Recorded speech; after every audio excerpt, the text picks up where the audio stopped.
آپ کو پتا ہے دنیا میں موٹاپے کی بیماری بھی عام ہے کہ چپس کا پیکٹ ساتھ رکھا، سافٹ ڈرنک ساتھ رکھا، چپس کھاتا گیا، ڈرنک لیتا گیا اور پتہ ہی نہیں چلا کہ وہ اس نے کتنا کھا لیا اور بیٹھا رہا سارا دن انٹرنیٹ یا کمپیوٹر یا لیپ ٹاپ کے سامنے یا موبائل پر۔ مغربی دنیا میں لاکھوں جو نوجوان جنریشن زی کے اب واپس اپنے ماں باپ کے گھر لوٹ رہے ہیں کیونکہ وہ باہر کی دنیا میں گزارا کر ہی نہیں سکتے۔ ان کو بوم رینگ جنریشن بھی کہا جاتا ہے، بوم رینگ بھی کہتا ہے، جو بوم رینگ بھی کہا جاتا ہے اور بوم رینگ چلڈرن بھی انہیں کہا جاتا ہے۔ آسٹریلیا کے یہ ایک قدیم ہتھیار تھا بوم رینگ، جسے آپ اس طرح پھینکتے تھے اور وہ واپس اپنا جو بھی کام کرنا ہے کر کے وہ اپنے مالک کے پاس آ جاتا تھا۔ ایک ایسا ہتھیار ہے، اس کو اس طرح پھینکتے ہیں، میں کوشش کروں گا اس کی تصویر بھی اس پر لگا دوں۔ پاکستان میں آپ ان کو ٹک ٹاک جنریشن کہہ سکتے ہیں اور کسی پاکستانی کو یہ بتانے کی ضرورت نہیں ہے کہ اس جنریشن کا کیا حال ہے، ان کے اخلاق کیا ہے، ان کی تعلیم کیا ہے، ان کی تہذیب کیا ہے، ان کی زبان کیسی ہے، ان کی تربیت کیسی ہے اور ان کا مستقبل کتنا تاریک یا روشن ہے۔ ذرا سوچیں، یہ ملک تقریباً 40 تو نہیں، یہ تقریباً 50 سے 60 یا 62% تک، یعنی 10 سے 12 کروڑ یا 14 کروڑ کی آبادی جو ہے وہ اس ملک کی جو ہے وہ نوجوانوں پر مشتمل ہے۔ یہ لکڑی سے آگ نہیں جلا سکتے، ان کو نقشہ دیکھ کر مشرق اور مغرب کا علم نہیں، ہتھیاروں کا استعمال اور سروائیول تو چھوڑ دیں، یہ دھوپ میں آدھا گھنٹہ نہیں کھڑے رہ سکتے، یہ 5 کلومیٹر پیدل نہیں چل سکتے۔ یہ نسل جسمانی سختیاں برداشت کر سکتی ہے، نہ نفسیاتی سختیاں، یعنی جس طرح نہ یہ جاگ کر سکتے ہیں، نہ یہ واک کر سکتے ہیں، نہ یہ چل سکتے ہیں، نہ یہ ان کا اسٹیمنا ہے۔ اس کی وجہ آپ جان چکے ہیں۔ آج آپ ویڈیو گیم کھیلنے کے لیے بچے کا نیٹ بند کر دیں، پھر دیکھیں کہ اس میں کس طرح جن گھستا ہے۔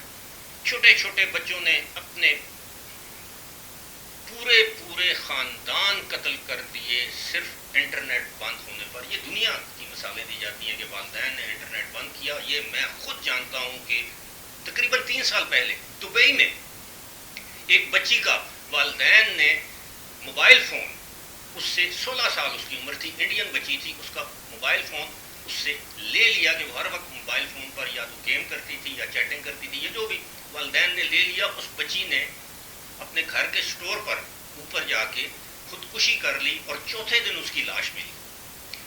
یہ میں حقیقت، آپ گوگل پہ جا کے سرچ کر سکتے ہیں کہ یہ واقعہ دبئی میں ہوا ہے کہ نہیں۔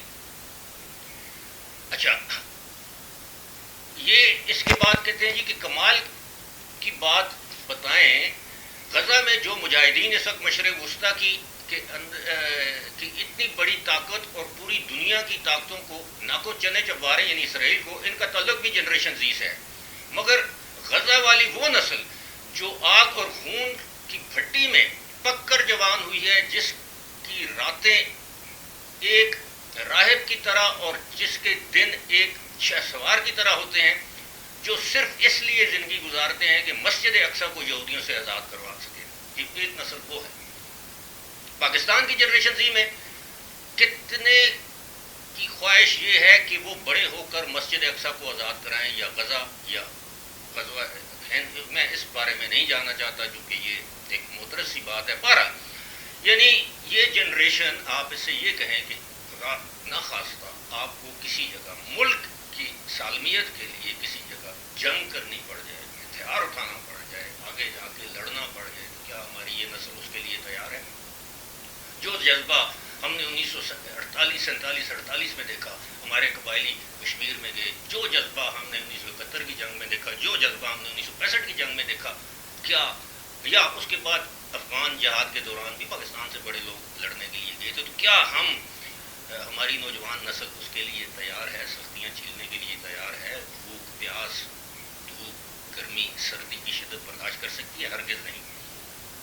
اللہ بلا وجہ کسی قوم کو تبدیل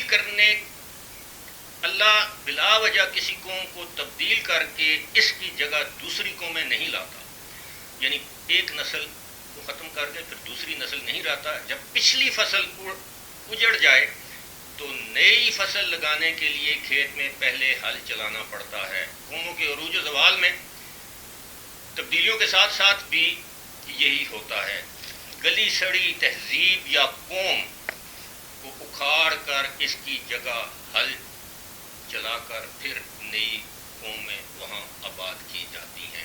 آگے جو جملہ یا فقرہ لکھا ہے میں اس سے متفق نہیں ہوں کہ پاکستان میں بھی ہل چلانے کا وقت آ چکا ہے، میں اس سے ہرگز متفق نہیں ہوں، لیکن یہ والدین کی ذمہ داری ہے کہ وہ اپنی آئندہ جنریشن کو محفوظ بنائیں اس بےہودگی سے، اس سے یہ زی والی جو نسل ہے اس سے چھٹکارا دلائیں۔